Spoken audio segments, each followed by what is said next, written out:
मेरी माँ। Oh.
Hello sir.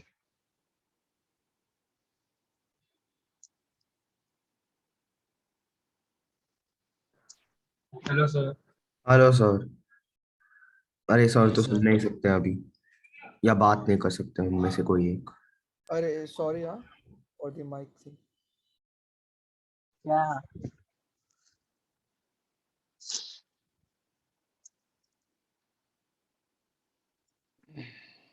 Hi guys, good morning.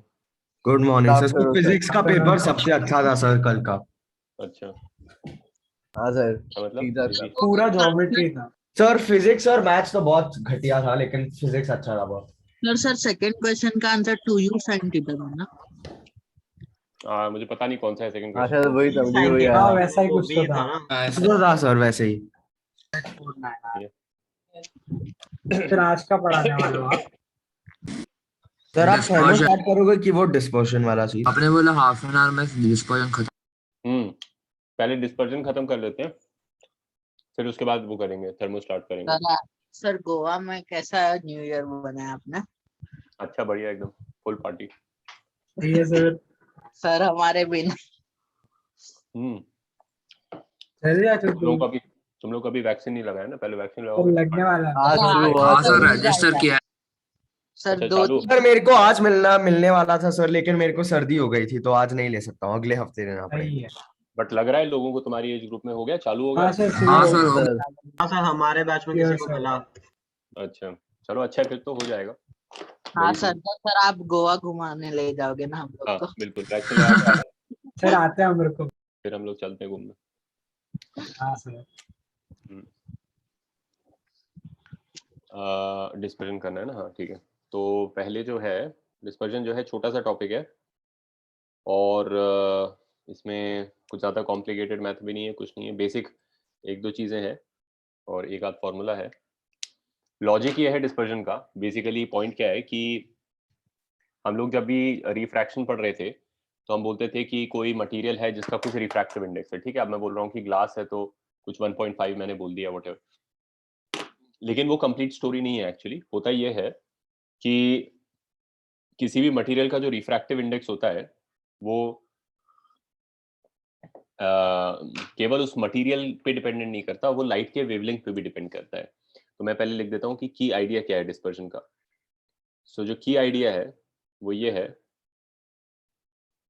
कि the refractive index of a material, of any material,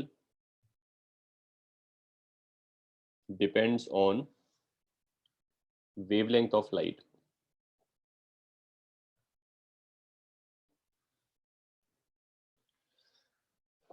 ठीक है, यानी कि म्यू जो है वो लैम्डा का फंक्शन होता है और वो रफली इस टाइप का फंक्शन होता है, a plus b by lambda plus c by lambda square plus a b c are constants. तो this is called Cauchy's equation. लेकिन ये सब हमारे लिए इंपॉर्टेंट नहीं है कि क्या इक्वेशन है और उसमें क्या क्या चीजें लिखी हुई हैं। मेन पॉइंट ये है that basically mu is inversely proportional to wavelength. ठीक है, ये चीज हमारे लिए रिलेवेंट है। अच्छा एक सेकंड रुक जाओ मैं।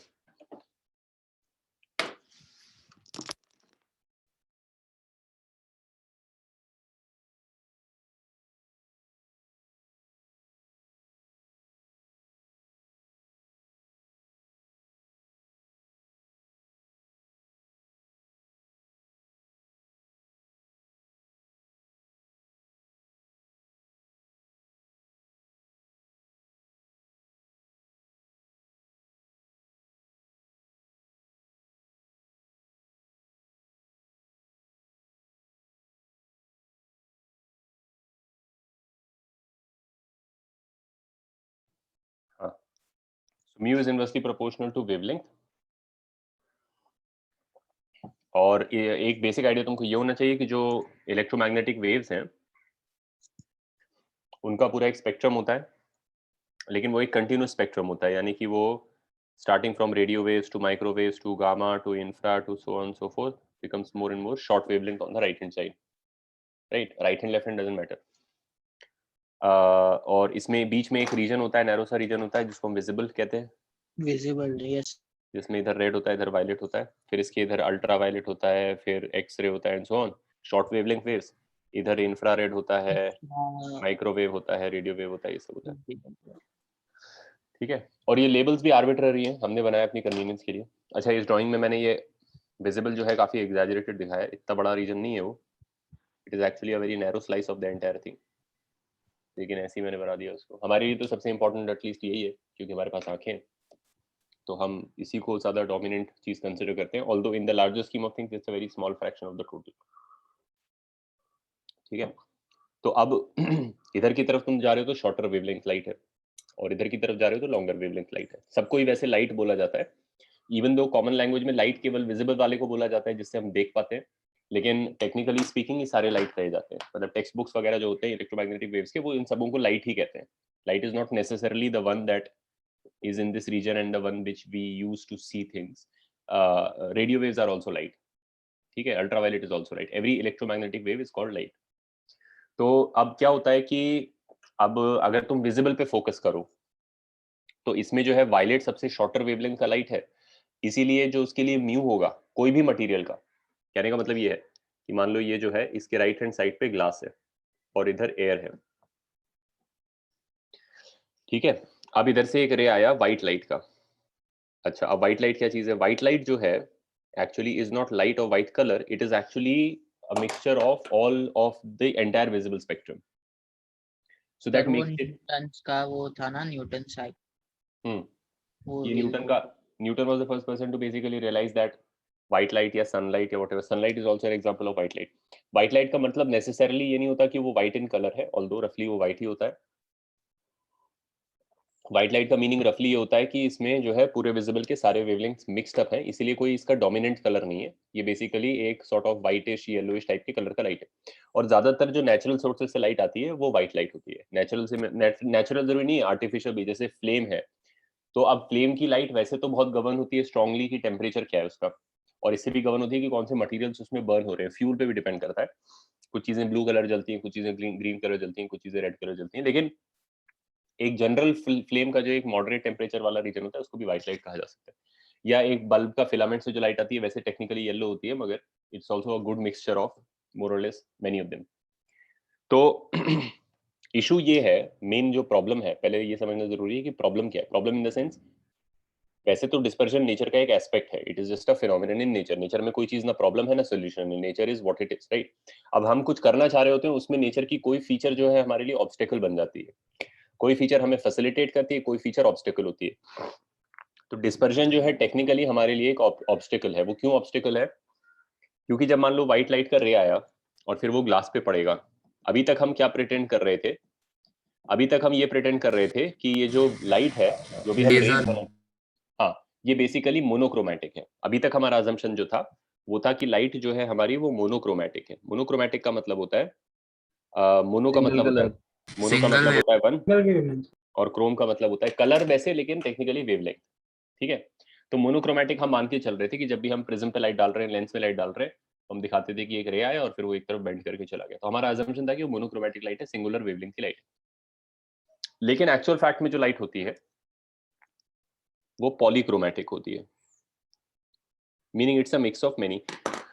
तो मोनोक्रोमैटिक वैसे भी देखो, अगर कोई बोले कि मुझे परफेक्टली मोनोक्रोमैटिक लाइट चाहिए, तो वो वैसे भी पॉसिबल नहीं होता है। परफेक्टली मोनोक्रोमैटिक लाइट लाना इम्पॉसिबल है, दो कारण से। पहला कारण ये है कि परफेक्टली मोनोक्रोमैटिक लाइट को तुम स्पेसिफाई ही नहीं कर पाओगे। लाइक तुम बोल, अगर अगर कोई तुमको फैसिलिटी दे भी दे, कोई बोले कि हाँ बताओ मेरे को तुम्हें कौन सा मोनोक्रोमैटिक लाइट चाहिए, मैं बना दूंगा आउट ऑफ मैजिक, मान लो वो प्रॉब्लम भी सॉल्व हो जाए कि बनाई जा सकती है, तुम स्पेसिफाई ही नहीं कर पाओगे। क्योंकि परफेक्टली मोनोक्रोमैटिक को बताने के लिए to to to to be able हाँ टू, सर, आपने बोला था इनफाइनाइट डेसिमल्स में तुम्हें यहाँ। इनफाइनाइट डेसिमल लगेंगे क्योंकि उसकी वेवलेंथ है। तो वेवलेंथ तुम्हें बोलने के लिए कि हाँ बिल्कुल एक परफेक्ट एक सिंगल रियल नंबर वेवलेंथ बोलना तो इनफाइनाइट टाइम लेगा। कोई भी रियल नंबर बताना to an infinite accuracy will basically require infinite digits. तो ना तो हम स्पेसिफाई कर सकते हैं पहले तो मोनोक्रोमैटिक लाइट, अगर कर भी दी तो फिर इट टर्न्स आउट कि नेचर में पॉसिबल भी नहीं है प्रोड्यूस कर पाना, ठीक है। Nature is ultimately at a fundamental scale not going to allow you to produce light of some real number wavelength. You will always get some bandwidth. सन से चाहे लाइट, सन तो खैर बहुत मैसिव बॉडी है, तो सन से तो इतना बड़ा बैंडविड्थ है कि सन से जो लाइट आती है उसमें ना केवल विजिबल के सारे कलर आ जाते हैं, बल्कि इधर इधर का भी सामान आ जाता है। सन से इंफ्रारेड भी आती है, तभी हमें सन की सनलाइट में गर्मी लगती है। सन से अल्ट्रावायलेट भी आती है, इसलिए सनलाइट में long term exposure to skin can cause cancer. और विजिबल लाइट तो होती है सन के अंदर। तो सन तो एक बहुत एक्सट्रीम एग्जांपल हो गया क्योंकि इतना बड़ा बॉडी है वो, तो उसमें से पूरा एक मतलब कोई भी बॉडी जब लाइट एमिट करती है, कोई भी मैक्रो बॉडी, तो पूरा बैंडविड्थ प्रोड्यूस करती है वो। जबकि तुम मोनोक्रोमैटिक चाहते हो तो उसका मतलब है कि ऐसे, मतलब इस लाइन पे जो आता होगा, एक्चुअली लाइन से भी मैं स्पेसिफाई नहीं कर सकता, पिंच एंड जूम करूंगा तो लाइन भी बहुत वाइड होगा, इसमें भी काफी सारे वेवलेंथ आते होंगे। तो वो प्रॉब्लम है मोनोक्रोमैटिक का, तो मोनोक्रोमैटिक हो नहीं सकती है। लेकिन ऑब्वियसली हम जब तक ऑप्टिक्स पढ़ रहे थे तो हम आइडियलाइज तो कर ही सकते थे, हम बोल सकते थे मान लो जैसे फ्रिक्शनलेस प्लेन मान लो, वैसी मोनोक्रोमैटिक। प्रॉब्लम ये है कि रियलिटी में क्योंकि मोनोक्रोमैटिक होती नहीं, जैसे व्हाइट लाइट आया, अब जब तुम इस लॉजिक को यहाँ लगाओगे कि ये है तो एक ही ग्लास, लेकिन इसका जो म्यू है इंस्टेड ऑफ बीइंग जस्ट 1.5 जो अब तक हम कहते थे, वो एक नंबर नहीं है, वो अब एक रेंज ऑफ नंबर्स है corresponding to individual wavelengths. The same piece of glass, the same material will have 1.5 for maybe red, but 1.6 for violet, and a range between 1.5 and 1.6 for the rest of the colors, basically in inverse proportional to wavelength. तो क्योंकि visible में wavelength violet का सबसे short होता है, इसीलिए violet light के लिए ही सबसे ज्यादा म्यू भी होता है, इसीलिए वायलेट लाइट जो है सबसे ज्यादा ड्रामेटिक चेंज ऑफ पाथ भी सफर करता है। तो मतलब जब यहाँ पे पहुंचेंगे सारे कलर्स, तो अब जब स्नेल्स लॉ लगाने जाएंगे इंडिविजुअल कलर्स के लिए, तो mu sine theta equal to mu sine theta करना होता है। इधर का म्यू साइन थीटा तो सबका सेम है, एंगल ऑफ इंसिडेंस सबके लिए सेम है, सब साथ में आए थे। Yes sir. लेकिन एंगल ऑफ रिफ्रैक्शन सबके लिए अलग अलग आ जाएगा, क्योंकि सबके लिए म्यू अलग अलग आ जाएगा। सबसे ज्यादा ड्रामेटिक चेंज आएगा वायलेट में। अब वायलेट मेरे पास है नहीं, तो तुम मान लो ग्रीन वायलेट है, ठीक है। और सबसे कम चेंज जो आएगा वो आएगा रेड में, और बाकी कलर्स इनके बीच में आते होंगे। तो a nice clean ray of white light will actually end up spreading into all the constituent colors which are present in the white light. यहाँ तक सबको समझा अभी तक? yes ठीक है। ये तो डिस्पर्जन है, दिस इज द फिनोमिनन। ठीक है। अब मैं ये बोलता हूँ कि ये प्रॉब्लम क्यों है, हमारे लिए प्रॉब्लम क्यों है। ये प्रॉब्लम इसलिए है कि अब तुम एक प्रैक्टिकल एग्जांपल लो। मान लो तुम्हारे पास एक लेंस है, लेंस भी किसी मटेरियल का बना होगा, ग्लास का, तो उसका भी रिफ्रैक्टिव इंडेक्स होगा और उसका भी रिफ्रैक्टिव इंडेक्स वेवलेंथ का फंक्शन होगा। अब मान लो कहीं से एक सनलाइट आई, सिंगल रे, वाइट लाइट या सनलाइट, जब तक तुम मोनोक्रोमेटिक मान के चल रहे थे तो तुम उसको एक जगह ले जाते थे यहाँ पे, और एक तो मान लो बीच में से लाते थे, तो तुम्हारे यहाँ पे शार्प पॉइंट, अगर तुम्हारा पॉइंट वाइट ऑब्जेक्ट है तो उसका पॉइंट वाइट इमेज बनता था। अब प्रॉब्लम ये है रियलिटी में कि एक्चुअली यहाँ पे ऐसा नहीं होता है। होगा ये कि वायलेट पहुंचेगा इधर, रेड पहुंचेगा उधर, और बाकी सब कलर्स इनके बीच में। तो instead of obtaining a point white image of a point white object, you are going to obtain a smeared out coloured image. और फिर उसमें प्रॉब्लम ये है कि अब तुम स्क्रीन कहाँ पे रखोगे, उससे डिसाइड होगा कि तुम्हें क्या दिखेगा। अगर यहाँ स्क्रीन रखोगे तो एक डिम रेड इमेज दिखेगा, यहाँ रखोगे तो डिम ऑरेंज इमेज दिखेगा, यहाँ रखोगे तो डिम येलो इमेज दिखेगा, यहाँ रखोगे तो डिम ग्रीन इमेज दिखेगा, यहाँ रखोगे तो डिम। तो एक ही जगह पे रख के ब्राइट व्हाइट इमेज के बजाय अलग अलग जगह पे अलग अलग कलर के डिम इमेज दिखेंगे। डिम इसलिए दिख रहे हैं क्योंकि सारी एनर्जी जो थी अब वो अलग अलग जगह पहुंच गई। Intensity distribution. सर उसे वो क्रोमैटिक एबरेशन बोलते हैं ना? हाँ, इसी को बोलते हैं, इस प्रॉब्लम को बोलते हैं chromatic aberration. So all of the lenses suffer from this problem. Refraction का फंडामेंटल इशू है ये, जहां पर भी म्यू इन्वॉल्व होता है वहां पे ये समस्या पैदा हो जाती है। मिरर्स में ये प्रॉब्लम नहीं होती है। Reflection does not suffer from dispersion naturally, क्योंकि रिफ्लेक्शन में एक ही लॉ है, independent of wavelength, I equals to R। तो चाहे रेड लाइट गिरे, चाहे ब्लू लाइट गिरे, चाहे ग्रीन लाइट गिरे, जो भी 30 पे गिर रहा है वो 30 पे जाएगा। तो व्हाइट लाइट गिरेगा तो व्हाइट लाइट ही जाता होगा। तो मिरर्स को ये प्रॉब्लम नहीं होती। मिरर्स को दूसरी प्रॉब्लम थी, हमने देखा था स्फेरिकल एबरेशन वाला प्रॉब्लम था, जिसको हम पैराबोलिक मिरर से सॉल्व कर सकते हैं। लेकिन ये जो क्रोमैटिक एबरेशन है, रिफ्रैक्शन का प्रॉब्लम है। और यही रीजन है कि अब जो सारी एप्लीकेशंस होती हैं जहाँ पे भी ऑप्टिक्स करनी होती है और जहाँ पे it's very important to get a clear sharp image, जहाँ पे थोड़ा बहुत से काम नहीं चलता है, हाई एंड टेलीस्कोप्स हो गए, सब हो गए, तो उधर में अब लेंसेज यूज ही नहीं करते वो लोग, क्योंकि क्रोमैटिक एबरेशन को एलिमिनेट करना या इवन रिड्यूस करना काफी चैलेंजिंग टास्क होता है। स्फेरिकल एबरेशन को एलिमिनेट करने के लिए तुम मिरर का शेप चेंज कर सकते हो, तुम you can make a different shape. इधर it is a much more tricky problem, because once the light has split into colors, to make it back into a single ray of white light is first of all impossible. You can do something to minimize it, but it is not possible to make it into a white single ray again. So high-end astronomy, telescopy, they have all basically given up on this कि नहीं, कोई जरूरत नहीं, छोड़ दो। जो normal application है कि भाई मेरे को चश्मा चाहिए आंखों के लिए कि भाई पढ़ने में दिक्कत आती है, तो उसमें इतना बड़ा प्रॉब्लम नहीं है, क्योंकि हमारा डिटेक्शन कैपेबिलिटी भी उतना इंटेंस नहीं है। थोड़ा बहुत ऑब्वियसली अगर मैं चश्मा पहनता हूँ तो हल्का फुल्का क्रोमैटिक एबरेशन उसमें होता होगा, लेकिन मेरा जो बायोलॉजिकल मैकेनिज्म है वो उतना प्रिसाइज नहीं है कि थोड़ा बहुत आगे पीछे और हल्का फुल्का कलर में को वो पिक आउट करके और मुझे बहुत बड़ा एरर की तरह दिखा देगा कि दुनिया रंगीन दिख रही है, वैसा नहीं है। प्लस उसमें वो थोड़ा बहुत करेक्टिव चीजें करते भी हैं अपनी तरफ से, but in some cases it's not that big a deal, in some other cases it is actually a huge deal, and therefore you have to totally avoid lenses and all. तो ये तो रीजन है why dispersion is a problem. ठीक है, अब इस problem को हम कैरेक्टराइज करेंगे कि कितना बड़ा प्रॉब्लम है और इसको कैसे मिनिमाइज करें, और इसको हमें दो चीजों के लिए पढ़ना होता है रिफ्रैक्शन में, प्रिज्म के लिए और लेंस के लिए।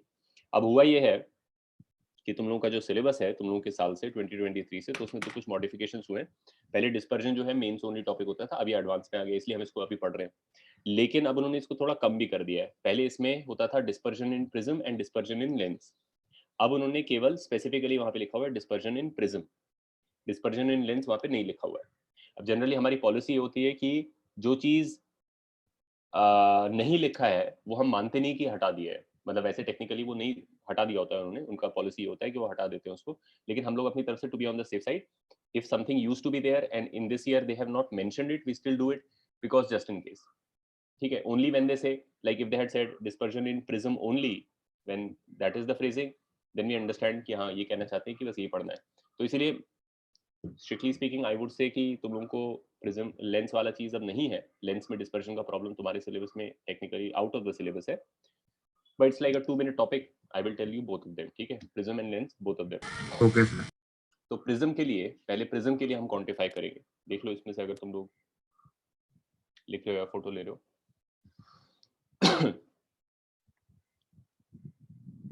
तो ऐसे कर सकते हैं क्या, मतलब आप एक पेज लिखोगे तो उसके बाद तभी फोटो लेके ग्रुप पे डाल देंगे? हाँ वैसे कर लो, मैं तो वैसे भी भेज ही देता हूँ फोटो तुम लोगों को, तो अगर नहीं भी तुम लोग लिख रहे हो तो, बट अगर अभी स्क्रीनशॉट या कुछ ले रहे हो, कोई ले रहा है तो ले लो।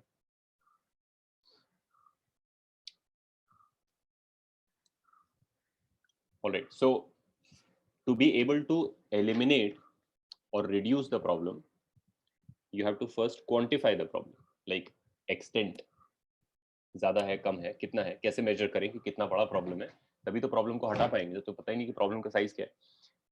तो उसके लिए हम क्या करते हैं,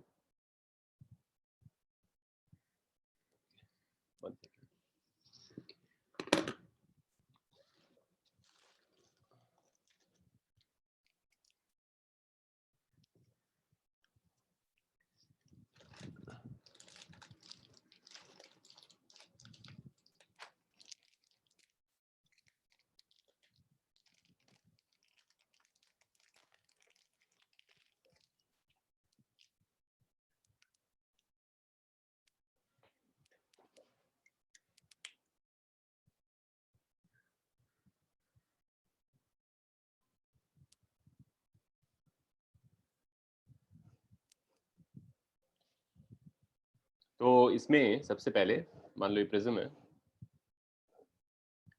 ठीक है, और ये व्हाइट लाइट आ रहा था,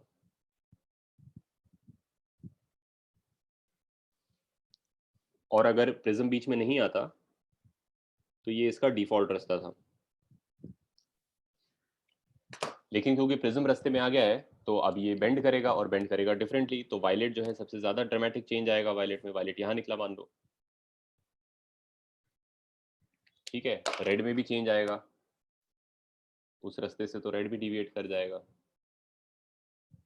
ऑब्वियसली मैं बहुत एग्जैजरेटेड ड्राइंग्स बना रहा हूँ, इतना ज्यादा स्प्रेड नहीं होता है, लेकिन that depends on the size of the prism also. Now अब क्लियरली जो प्रॉब्लम है वो ये है कि ये स्प्रेड हो गया है।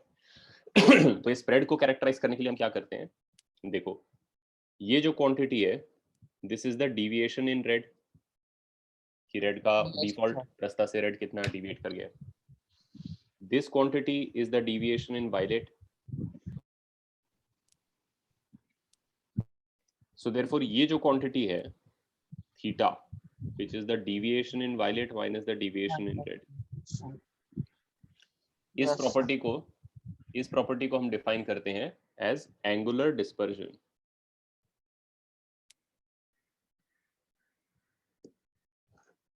थीटा, और थीटा की जो वैल्यू है सिंपली है delta violet minus delta red, and it basically characterises the total spread, है ना। वही प्रॉब्लम है, तो स्प्रेड ज्यादा होगा तो ज्यादा बड़ा प्रॉब्लम है, तो ये उसका मेजर हो गया। अच्छा, थिन प्रिज्म अगर मान के चलें, जो जनरली तुम्हें मानना होता है, तो if you remember thin prism में डिविएशन कैसे लिखते थे, म्यू माइनस 1 इंटू ए। तो ये डेल्टा वायलेट को मैं लिख सकता हूँ mu violet minus 1 into a minus mu red minus 1 into a. अब तुम देख रहे हो कि हर म्यू पे सबस्क्रिप्ट लग रहा है, क्योंकि है तो ये एक ही प्रिज्म, लेकिन इसका अलग अलग कलर के लिए अलग अलग म्यू है। So there is no single mu anymore, there is mu for violet, there is mu for red, and that makes it mu violet minus mu red times a. So this characterizes the total spread. ठीक है, लेकिन अगर अब मेरे को दो prisms compare करने आपस में, तो simply comparing their theta, simply comparing their angular dispersion is not a good criteria. And the reason for that is, अब थोड़ा एब्स्ट्रैक्ट सेंस में सोचो, देखो ऑप्टिक्स का जो मेन एजेंडा होता है, ऑप्टिक्स पढ़ने का, उसको करने का, उसके इंस्ट्रूमेंट्स बनाने का जो मेन पॉइंट है जीवन में, वो है कि हम जो है डिविएशन प्रोड्यूस करना चाहते हैं। Optics is about producing deviation in the path of light, that is really what optics is. Whether you use a mirror to do it, depending on what curvature it is, whether you use a prism to do it, a lens to do it, a surface to do it, the idea, the main central idea in optics is to make light go somewhere else instead of going where it was originally going. Because अगर light वहीं जा रहा है जहां वो खुद से जा रहा था, तो चीजें तुम्हें वहीं दिखेंगी जहां वो एक्चुअली लोकेटेड है। तो दुनिया वैसी दिखेगी जैसी वो है। ऑप्टिक्स का main programme is to see things where they are not. मैं अपनी शक्ल देखना चाहता हूँ तो मैं अपनी शक्ल खुद से तो देख नहीं सकता हूँ, there is no way I can look at myself, so I use a plane mirror to deviate the path of light going from my face to the wall and come back at me so that I'm able to see myself where I'm not. अगर मैं एक lens से एक image बनाना चाहता हूँ सन की, तो मैं सन को वहां देखना चाहता हूँ जहां वो नहीं है, वहां नहीं देखना चाहता हूँ जहां वो है, क्योंकि वहां तो सभी देख सकते हैं, मैं खुद ही देख सकता हूँ. So the whole point of optics in one sense is to be able to deviate the path of light so that you can see things where they are not. You can see them where you want to see them instead of where they actually are. ठीक है, तो ये मैं इसलिए बोल रहा हूँ क्योंकि तो तुम्हें क्लियर रहेगा कि कौन सी प्रॉपर्टी डिजायरेबल है और कौन सी प्रॉपर्टी अनडिजायरेबल है. ऑप्टिक्स में deviation is a desirable property. So when you take a prism, तुम डिस्पर्जन अगर हटा भी दो, कि डिस्पर्जन तुमने अभी सीखा भी नहीं है, अगर तुम एक प्रिज्म लो और दूसरा प्रिज्म लो और कोई बोले कि इनमें कौन अच्छा प्रिज्म है, तो अब प्रिज्म का काम क्या है? प्रिज्म का काम है लाइट को डिविएट करना. What else does the prism do, right? एक स्लैब जो होता वो तो लाइट को डिविएट नहीं करता है रास्ते से, वो केवल उसको लैटरली शिफ्ट करता है. लेकिन प्रिज्म तो बेसिकली क्यों बनाया गया है? ताकि ये दोनों एजेस को ऐसे किया है ताकि कि डिविएशन प्रोड्यूस हो जाए. Essentially it's a deviation producing instrument. So the bigger the deviation it produces the better you would say it. मान लो तुम कुछ ऑप्टिक्स करने वाले जिसमें लाइट को 30 डिग्री से डिविएट कराना है, तो ऑब्वियसली तुम्हें एक क्लियर आइडिया है कि तुम 30 डिग्री से उसको डिविएट कराना चाहते हो. अब इशू क्या है कि क्योंकि डिस्पर्जन भी होता है, लाइट अगर प्रिज्म में से जाएगा तो ना केवल वो डिविएट करेगा, वो डिस्पर्स भी हो जाएगा. This is the undesirable feature. What you want is for the light to deviate but not disperse. Unfortunately, these two go hand in hand. They cannot be separated from each other. If you are using refraction to deviate light, it will also spread. That's just how it operates in nature. Now, the deviation is the desirable thing, the dispersion is the undesirable thing. So you would want to minimize this and maximize that. Correct.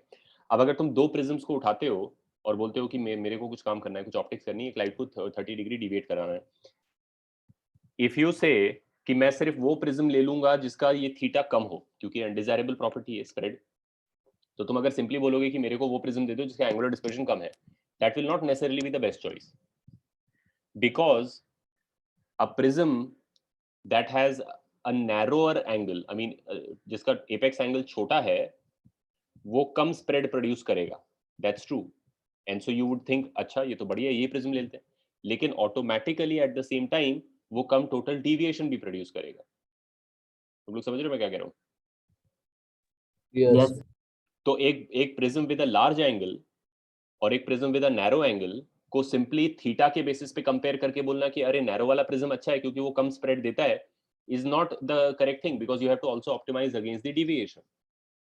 Maybe the bigger prism produces a lot of spread, but it also produces far more of a deviation, and so it is probably the better instrument for your job.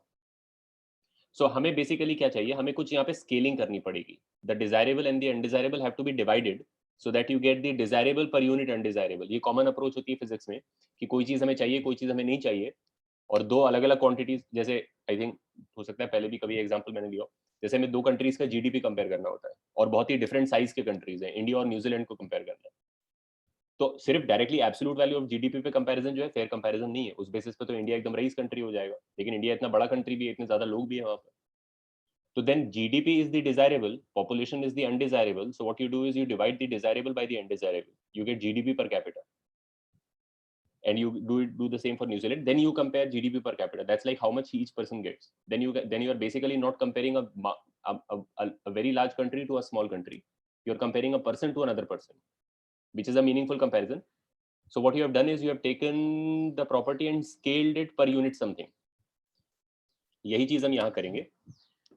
हम बोलेंगे कि सीधे theta theta का comparison मत करो, क्योंकि बड़ा prism तो हार ही जाएगा उसमें. Any prism that is big will always produce a bigger spread, but it also produces a bigger deviation. So the more relevant quantity is defined as dispersive power. Dispersive power का symbol होता है omega, and dispersive power is defined as angular dispersion over average deviation. So the undesirable over the desirable. Average deviation का से क्या मतलब है? Why am I not simply saying deviation? Because different colors of lights are deviated by different Because angles. correct, because different colors are being deviated by different angles, so this prism doesn't have a unique deviation, it has some average deviation. तो then omega is angular dispersion क्या है तुम्हारा? Delta in violet minus delta in red, और average deviation turns out to be the deviation in yellow light. ऐसे तो इसमें बहुत सारे कलर्स हैं, रेड सबसे कम डिविएट होता है, वायलेट सबसे ज्यादा डिविएट होता है, तो जो इसका मिडिल है कि अगर ये लाइट स्प्रेड नहीं होती तो कौन से रास्ते पे जाती, तो वो इनका बीच में कहीं होगा average, which turns out to be yellow. The reason for that is that for any material the mu for yellow is roughly the average of its mu for violet and red lights. So yellow is kind of average in behavior in terms of deviation and all. तो ये जो तुमने किया है, क्या किया है कि डिस्पर्जन को डिविएशन से डिवाइड कर दिया है, इससे तुम्हें मिल रहा है डिस्पर्जन पर यूनिट डिविएशन. अब तुम दो वेरी डिफरेंट लुकिंग प्रिज्म्स को कंपेयर कर सकते हो, एक नैरो प्रिज्म और एक वाइड प्रिज्म को कंपेयर करके, जिसका डिस्पर्सिव पावर कम हो वो तुम्हें कम डिस्पर्जन दे रहा है फॉर एवरी यूनिट डिविएशन, तो तुम उसको ले सकते हो क्योंकि dispersion is the undesirable property. Simply based on direct dispersion would be like comparing India and New Zealand on GDP and saying I will pick India because I will कोई alien आया और उसको दो कंट्रीज रहने के लिए decide करने, तो बोलेगा इंडिया का तो इतना बड़ा जीडीपी, मैं यहाँ रहूँ, राइट. तो वही बात है यहाँ पर भी, इसलिए उसको डिवाइड किया हुआ है. अब इसको हम और ऐसे लिख सकते हैं फर्दर, उसी बेसिस पे कि थिन प्रिज्म में कैसे लिखते हो, ये तो तुमने ऊपर लिख ही लिया था, mu violet minus mu red, और इसको तुम लिख दोगे उसी लॉजिक से mu yellow minus one A cut जाएगा. So that is your first formula for the dispersive power of a prism. That is how you define it. ठीक है, बराबर. देख लो इस पेज को, फिर मैं नेक्स्ट पेज पे जाता हूँ.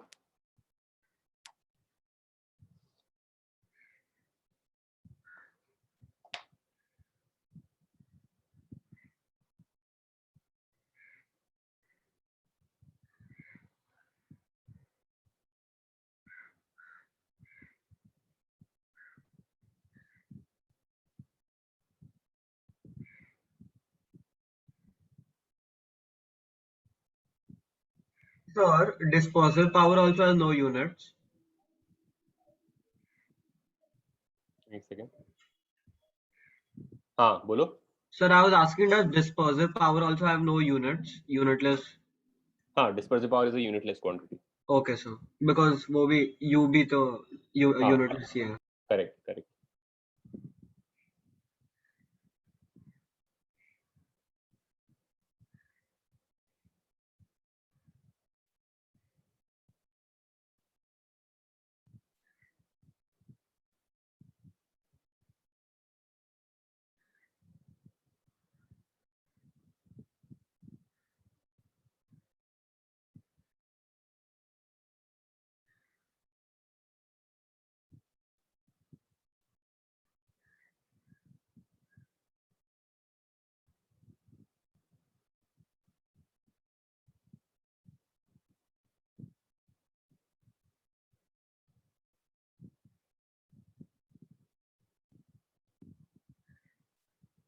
Done, sir. Sir, wait.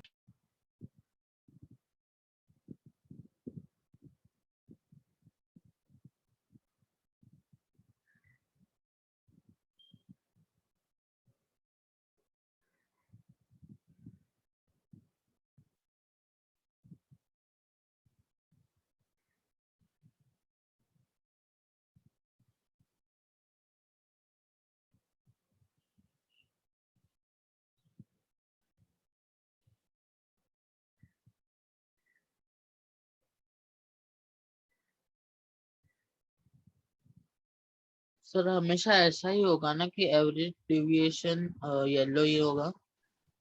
हाँ. Okay sir.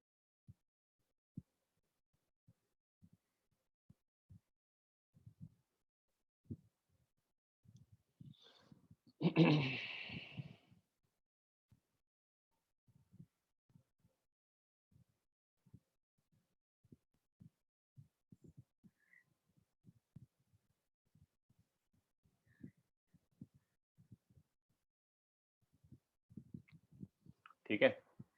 तो अब अगर मान लो, अब ऐसे सोचो कि मान लो अब मेरे पास एक ऑब्जेक्टिव ये है कि मुझे कोई लाइट को डिविएट करना है बाय 30 डिग्रीज, ठीक है। मेरा कोई ऑप्टिक्स एप्लीकेशन है जिसको मुझे प्रिज्म लगा के लाइट को डिविएट करना है, ठीक है। अब प्रॉब्लम ये है कि अगर मैं एक सिंगल प्रिज्म लगा के उसको, मान लो मैं एक प्रिज्म खरीद के ले आया जिसका टॉप एंगल, जिसका म्यू और ये सब μ-1 करके वो डिविएशन आता है जो मेरे को चाहिए। प्रॉब्लम ये है कि जब वो डिविएट करा देगा लाइट को तो स्प्रेड भी कर देगा, तो उधर स्क्रीन पे जो है मेरे को व्हाइट लाइट का स्पॉट के बजाय एक स्प्रेड ऑफ कलर्स मिल जाएगा। So then how do I handle? This is the problem that we originally said is the problem. How do we minimize it? The way to minimize this problem is to use what is called an achromatic combination. Achromatic combination prisms का भी होता है, lenses का भी होता है. The idea is you take two prisms instead of one and you will put them one after the other. मान लो ऐसा था, तुम ये चाहते थे कि तुम्हारा जो लाइट है, व्हाइट लाइट, वो ऐसे है, जा रहा है, और तुम इसको डिविएट कराना चाहते थे अपने पाथ से बाय मान लो 30 डिग्रीज नीचे की तरफ, ठीक है। तो तुम बोले कि चलो ठीक है प्रिज्म लगा देंगे, लेकिन प्रॉब्लम है कि वो डिविएट तो कर देगा, फैला भी देगा ऐसा करके। तो इनपुट और आउटपुट क्लियर है कि लाइट ऐसा दिखना चाहिए और उधर में ऐसा दिखना चाहिए, लेकिन उसको कर ऐसे रहे कि instead of using a single prism we are using two prisms one after the other. ये गैप इनमें बस ऐसे ही दिखाया है, otherwise they would be stuck to each other. And the idea is that this prism is going to cause its own amount of dispersion, and then this prism is going to, now the thing is कि एक बार light angles पे फैल जाता है तो फिर वो वापस से शट डाउन करके सिंगल रे नहीं बना सकते हो तुम। देखो ऐसा नहीं हो सकता कि अभी अचानक से यहाँ से एक सिंगल वाइट रे चला जाए, वो नहीं हो पाएगा। लेकिन ये हो सकता है एटलीस्ट कि अब ये क्योंकि कन्वर्जिंग है तो ये किसी डिस्टेंस पे जाके एक जगह पे तो सारे मीट करेंगे जहां पे व्हाइट स्पॉट बन जाएगा। अगर तुम वहां स्क्रीन रख दो तो तुम्हारा काम हो जाएगा। और तुम देख सकते हो जनरली स्पीकिंग ये लाइट जो है ये अपने ओरिजिनल रास्ते के हिसाब से डिविएट हो चुका है by whatever you wanted, let's say. So you have produced the deviation in light, you have managed to get a white image. You can't get a white ray again, fully white ray going all the way. That is now impossible. Once it splits into colors like this, it will always strike in a surface in different places. The different colors, एक बार white light चल रहा था, जब वो एक बार ऐसा फैल जाएगा, अब जो भी तुम इसके आगे ऑप्टिक्स लगाओगे, सरफेस लगाओगे, whatever लगाओगे, तो उस पर अलग अलग जगह पे ही जगह लगेंगे। तो फिर ये वापस एंगल पे बंद करोगे तो फिर ये ऐसे ही आएंगे। They cannot combine together into a single white ray again. But usually you don't want that. This is good enough कि स्क्रीन पे तुम्हारा white इमेज आ गया और लाइट उतना से डिविएट हो गया जितना से तुम उसको कराना चाहते थे। This is called an achromatic combination. अब ये जो प्रिज्म है इसकी प्रॉपर्टी हो सकती है ए और म्यू, मतलब इसका टॉप एंगल ए है और इसका सेट ऑफ म्यूज म्यू है। सेट ऑफ म्यूज इसलिए कह रहा हूँ क्योंकि इसमें भी अलग अलग कलर के लिए अलग अलग म्यू है। और ये जो प्रिज्म है इसका टॉप एंगल ए प्राइम है और इसका set of mus mu prime है। Obviously, first of all, you would not take two identical prisms, because if you take two identical prisms and put them ulta and put them together, that's basically a glass slab. And a glass slab produces a lateral shift, not a deviation. Okay? So obviously these two have to be different from each other in some properties. तो अब इसमें क्या होता है कि जो ये net deviation produce करेंगे वो तो हम लिख ही सकते हैं। Deviation is a signed quantity, signed in the sense of it has a plus or minus. If something deviates light this way, you put a plus on it. Then if it deviates this way, you put a minus on it. Naturally, अगर भाई एक prism ने light को नीचे घुमा दिया 40 degree और दूसरा वाला ने ऊपर घुमा दिया 10 डिग्री, तो ओरिजिनल के रिलेटिव तो तुम 30 डिग्री नीचे आए हो, तो it is a sine, it is a quantity with proper signs on it. तो अगर पहला प्रिज्म ने तुम्हारा डिविएशन किया है म्यू येलो -1 टाइम्स ए और दूसरे ने किया है म्यू येलो प्राइम -1 टाइम्स ए प्राइम, तो ये तुम्हारा नेट डिविएशन है। येलो में अगेन ले रहा हूँ क्योंकि एवरेज मतलब डिविएशन निकालने के लिए। ये वाला चीज समझा तुम लोगों को? Deviation produced by one minus deviation produced by the other. Minus इसलिए कर रहे हैं क्योंकि प्रिज्म्स उल्टे लगे हुए हैं, तो प्रिज्म हमेशा अपने नीचे की तरफ डिविएशन करता है ना, प्रोड्यूस बेस की तरफ। तो ये नीचे की तरफ करेगा, वो ऊपर की तरफ करेगा, तो net deviation will be this minus that.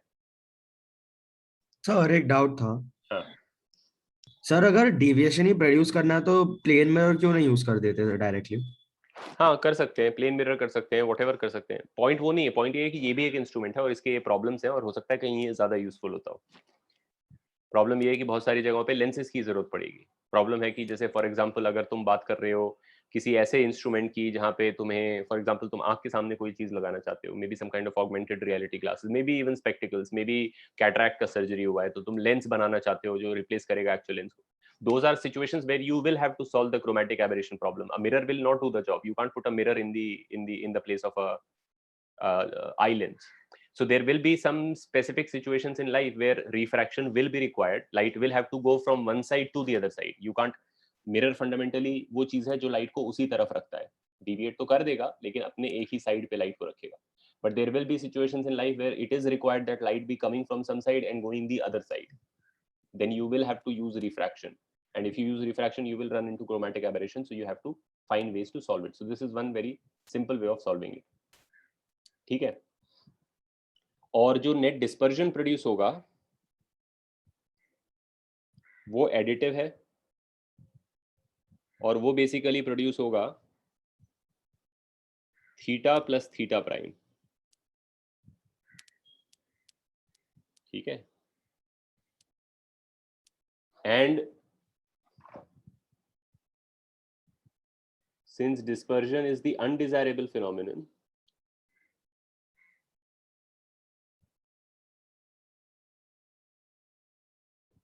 the achromatic combination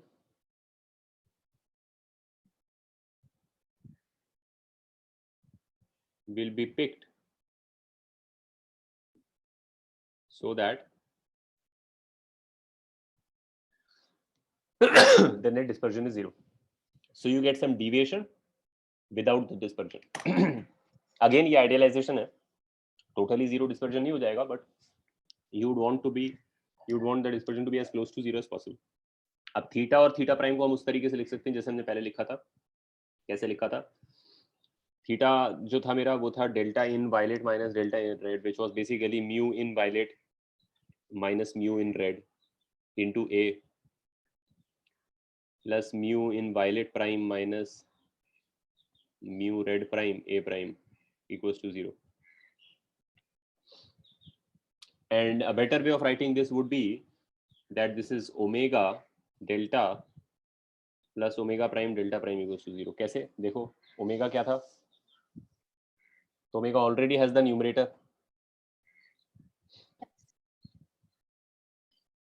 And delta is this yellow वाला, तो ये उधर मल्टीप्लाई कर दो तो वही चीज हो जाएगी जो यहाँ लिखी है. तो omega into delta is that thing. ऐसे लिखने से क्या होता है कि फिर ये एकदम कंडेंस्ड सा चीज बन जाता है कि therefore the condition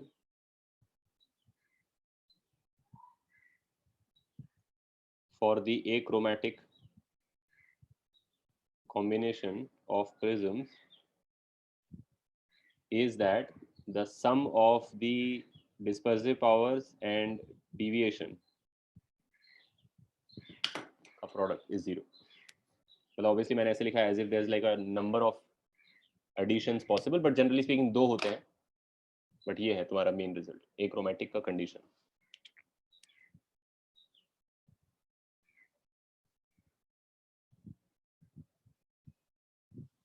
prism achromatic. ठीक है. तो ओवरऑल जो है इसमें बस ये पता होना चाहिए कि ये कंडीशन एक्रोमैटिक है और ये ऐसे डिस्पर्सिव पावर लिखी जाती है. ठीक है, क्लियर हो गया सबको ये वाला पेज पे स्टोरी? यस. लिख लो इसको, फिर मैं अगले पेज पे लेंस का बताता हूँ, बस फिर ये खत्म हो जाएगा टॉपिक, फिर हम आगे बढ़ते हैं. सर अभी लास्ट पर ऑफर तक तो डिस्काउंट हो गया था. यहाँ तक ठीक है. Yes sir. तो थीटा नेट क्या था? दोनों का individual theta plus theta prime. तो थीटा है वही अपना delta violet minus delta red, जिसको लिखा था म्यू वायलेट माइनस 1 एंड तो mu violet minus mu red और mu violet prime minus mu red prime. लेकिन फिर क्योंकि डिस्पर्सिव पावर ऐसे लिखा हुआ है और ये नीचे डेविएशन इन येलो है, अगर ए चिपका दोगे तो इसको मल्टीप्लाई कर दो तो ये चीज आ जाएगी जो यहाँ लिखी हुई है. Yes sir. डिस्पर्सिव पावर और डेविएशन का प्रोडक्ट ही यही चीज है, तो मैंने उससे रिप्लेस कर दिया उसको. पहला प्रिज्म का डिस्पर्सिव पावर और उसका डेविएशन का प्रोडक्ट प्लस दूसरा प्रिज्म का डिस्पर्सिव पावर और डेविएशन का product equal to 0. This is your condition for achromatic combination. So when you want to actually do this thing, you will go to the market, looking for a prism, you will actually go to the market looking for 2 prisms instead of just a single prism that produces the deviation you want. You will look for 2 prisms. The 2 prisms must have the property that put together they produce the deviation that you want, that the net deviation is what you want, and their net this is 0.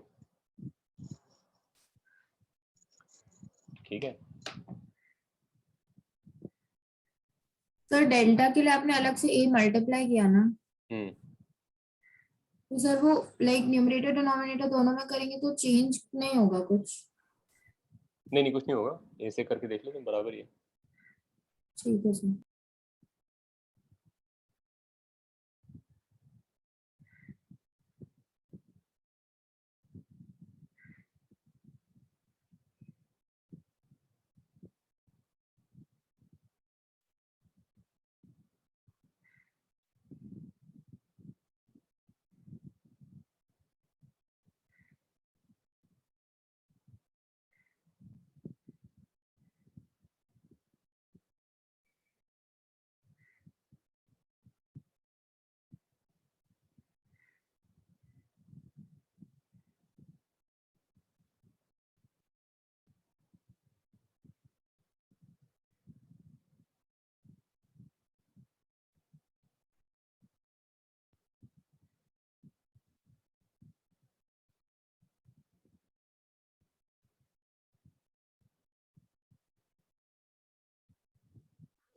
Sir sir आपने dispersion को सीधा add क्यों किया? Dispersion add ही होगा क्योंकि चाहे वो ऐसे हो चाहे वो ऐसे हो, स्प्रेड ही कॉज है. उसमें कोई डायरेक्शनैलिटी नहीं इन्वॉल्व है ना, जिसमें प्लस और माइनस होगा. प्लस और माइनस बेसिकली 2 यूनिक डायरेक्शंस में डिस्टिंग्विश करने के लिए होता है, राइट? हाँ sir. If something is going some way and it can go this way or this way and you want to distinguish these two from each other, then you put a plus on one thing and minus on one thing. But dispersion is about the spread. So there is no plus or minus in it. Even when the other prism is doing this to it, it will eventually converge and then diverge again. Yes sir. So there is no meaning to saying that it has cancelled out my dispersion or whatever. It is simply the angle. The more the angle is, the more the dispersion is. And even if the angle is the other way, it will produce a bigger dispersion later on. So it's just simply directly additive. Yes sir. Thank you. ठीक है दिव्यांश, वैसे कर लूंगा इसको मैं करके और फिर स्टार्ट कर दूंगा. अच्छा, तो अब लास्ट पॉइंट पे आ जाते हैं, which is to do with prisms, sorry, lenses.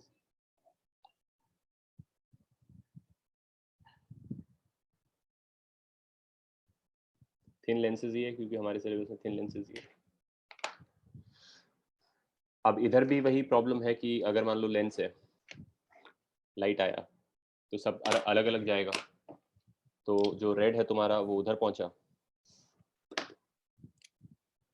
जो ग्रीन है वो उधर पहुंचा.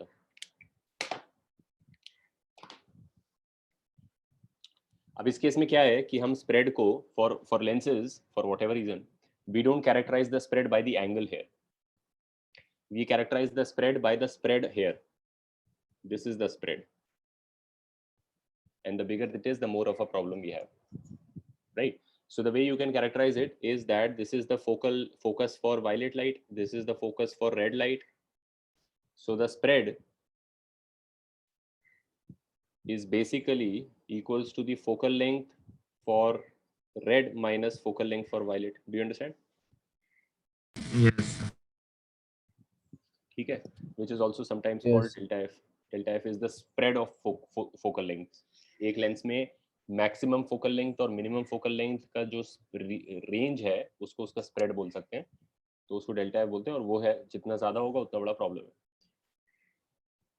ठीक है. लेकिन अगेन इसमें भी वही इशू है कि अगर मैं 2 लेंसेज को कंपेयर करूं और बस ये बोलूं कि अरे जिस लेंस का ज्यादा स्प्रेड है वो बेकार लेंस है, तो वो जरूरी नहीं है, क्योंकि बड़ा लेंस ज्यादा पावरफुल लेंस ज्यादा ड्रामेटिकली जो लेंस जो है लाइट को वीकली डिविएट करता होगा वो स्प्रेड भी कम प्रोड्यूस करता होगा. जिसका फोकल लेंथ लॉन्ग होगा यानी कमजोर लेंस होगी वो उधर और उधर में स्प्रेड भी कम प्रोड्यूस करता होगा. और जो लेंस पावरफुल होगी, जो लाइट को ड्रामेटिकली बेंड करता होगा, वो स्प्रेड भी ज्यादा प्रोड्यूस करता होगा. ये बात फॉलो कर रहे हो तुम लोग? Right, does this make sense? तो सिर्फ हम Yes. बोले कि नहीं नहीं इसका तो स्प्रेड कम है, ये तो बहुत ही स्प्रेड है, तो बेकार लेंस है, फिर वही प्रॉब्लम है। लेकिन ये डिविएशन ज्यादा कराता है, तो पर यूनिट डिविएशन क्या इसका स्प्रेड खराब है या नहीं वो देखना पड़ेगा। तो अगेन इधर में डिस्पर्सिव पावर फिर से हमें डिफाइन करना पड़ेगा स्केल करके।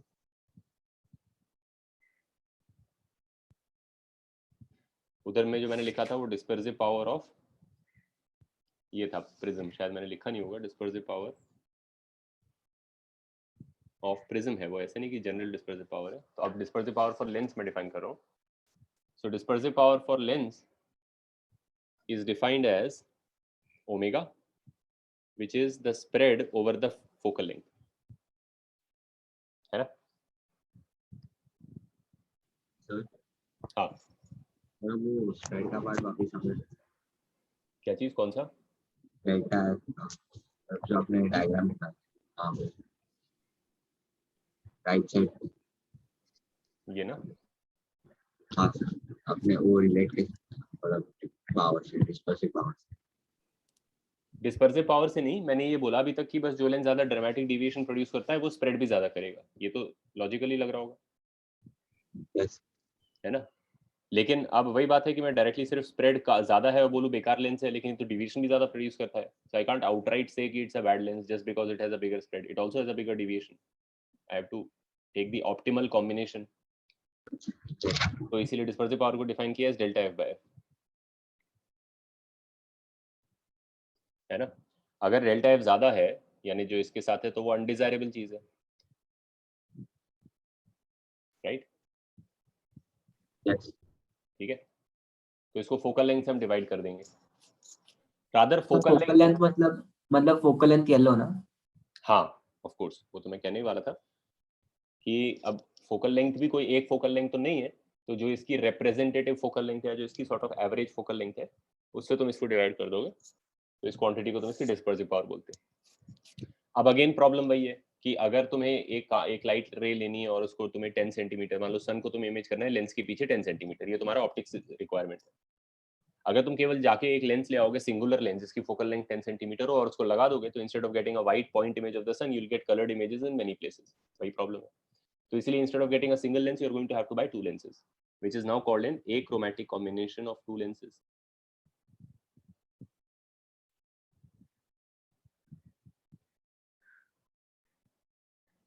And it will require one converging and one diverging lens. I will tell you why that is the case. But if one of them is converging, the other will have to be diverging. अब पहले इसको achromatic combination कैसे बनाएं? देखो, इसकी जो equivalent focal length है वो तुम्हें पता है ऐसे मिलती है, तो हम फॉर्मूला ऑलरेडी पढ़ चुके हैं। यस हाँ सर। इसी को हम डिफरेंशिएट कर देंगे, ठीक है? डिफरेंशिएट कर दो इसको, तो ये बनेगा df equivalent by f equivalent square equals to -1 by f1 square df1 -1 by f2 square df2 बराबर। अब मैं सारे माइनस माइनस को प्लस कर देता हूँ। सर हम लोग ने किसके रेफरेंस में डिफरेंशिएट किया? किसी के भी डजंट मैटर, x के और x कर पार्शियल x कोई एक रैंडम वेरिएबल x के टर्म से डिफरेंशिएट कर दिया, जो सब मेरा होगा नीचे df by dx करो, dx उड़ गया पूरे में से, ठीक है? अब क्या करो कि सारी d को डेल्टा बना दो, तो मैं इसको लिख सकता हूँ delta f equivalent by f equivalent, और एक 1 बाय f इक्विवेलेंट इधर लिख सकता हूँ, सही है? वही लिखा हुआ है, equals to delta f1 by f1 1 by f1 plus delta f2 by f2 1 by f2, correct? You can Yes, see sir. कि जो क्वांटिटी ब्रैकेट में बनी है वो इनकी डिस्पर्सिव पावर से, तो इसको भी डब्बे में डाल देते हैं ताकि तुम्हें पता रहे लेंस की डिस्पर्सिव पावर कैसे लिखते हैं। तो वो डिस्पर्सिव पावर है जो डब्बे में रखा हुआ है, तो इसलिए अब मैं इसको ऐसे लिख सकता हूँ, therefore equivalent dispersive power by equivalent focal length equals to इसकी डिस्पर्सिव बाय इसकी फोकल लेंथ प्लस उसकी डिस्पर्सिव बाय उसकी फोकल लेंथ। और if you remember 1 by focal length को हमने लेंस का ऑप्टिकल पावर बोला था, हाँ सर हाँ सर। तो मैं लिख सकता हूँ equivalent dispersive power times equivalent optical power is equals to the sum of the dispersive and optical powers का product, right? And since we want the combination to give no or at least least dispersion, we want the equivalent dispersive power to be 0. Agreed? That basically means that the condition for an achromatic combination of lenses is that you must select them in such a way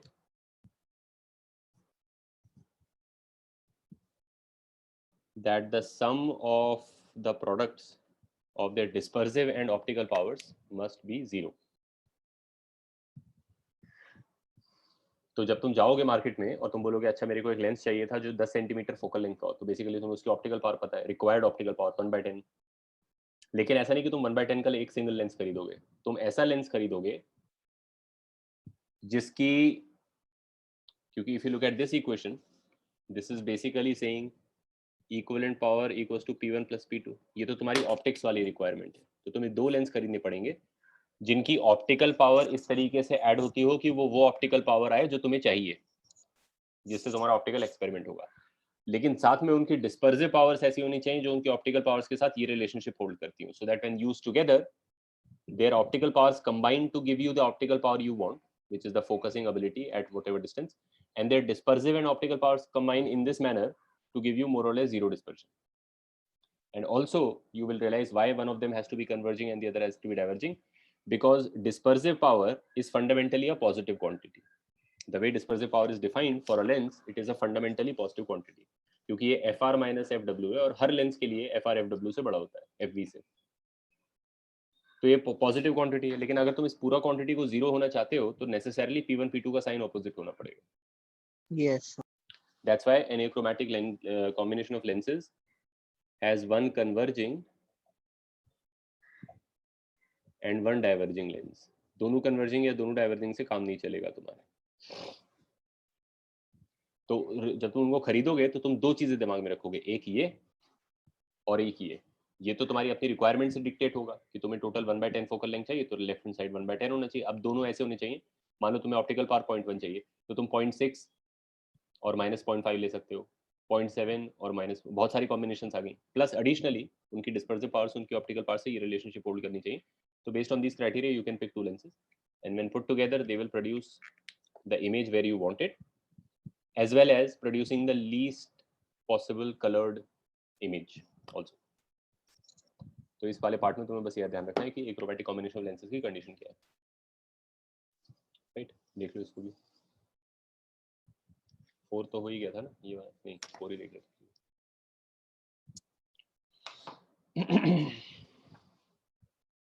ठीक है.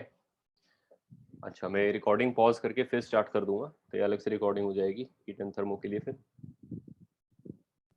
वरना आपको next class करना है तो भी अभी से कैसे लेक्चर खत्म करोगे सर? इस पे हम प्रॉब्लम्स करने वाले हैं कि नहीं?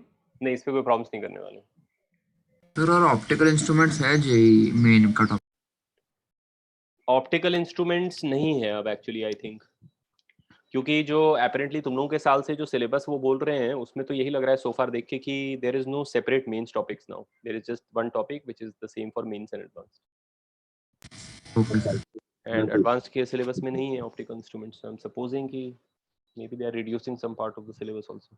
सर मेरे पास एलन की बुक है, उसमें उन लोग ने मायोपिया हाइपरमेट्रोपिया वो भी मतलब लिखा था, तो वो आएगा कि वही ऑप्टिकल इंस्ट्रूमेंट? वही ऑप्टिकल इंस्ट्रूमेंट्स का पार्ट, लेकिन उसका यही कह रहा हूँ मैं कि प्रोबेबली वो हट चुका है. हट चुका है. Okay sir. एक क्वेश्चन, लेकिन देखेंगे बाद में, देखेंगे अगर हमें लगेगा कि हाँ बोलो. सर आपने बोला था थर्मो में फिजिक्स में हम लोग प्राइमरली वो वर्क डन वो सब पे फोकस करते हैं ना? किसमें क्या चीज? सॉरी सर आपने बोला था कि फिजिक्स के थर्मो में भी more focus on like the work done by the piston and all of that, right? या सर लेकिन दैट तो does have a very big overlap with our chemistry का थिंग, क्योंकि केमिस्ट्री में जो डिफरेंस है वो बस थर्मोकेमिस्ट्री के पार्ट में, क्योंकि फर्स्ट लॉ तो हम लोग ने बहुत पढ़ा था, थर्मोडायनामिक्स, बस उस पे। हाँ हाँ ठीक है, थोड़ा बहुत डिफरेंट रहेगा। जैसे अभी हम जो टॉपिक पढ़ेंगे शुरू में सबसे पहले, this topic you don't do in chemistry at all, heat transfer, conduction and all, उसकी इक्वेशंस वगैरह, this is something you don't do in chemistry. Sir heat transfer मतलब बहुत बेसिक, वो नहीं नहीं, जब पढ़ोगे तो पता चल जाएगा। ठीक है, हो गया।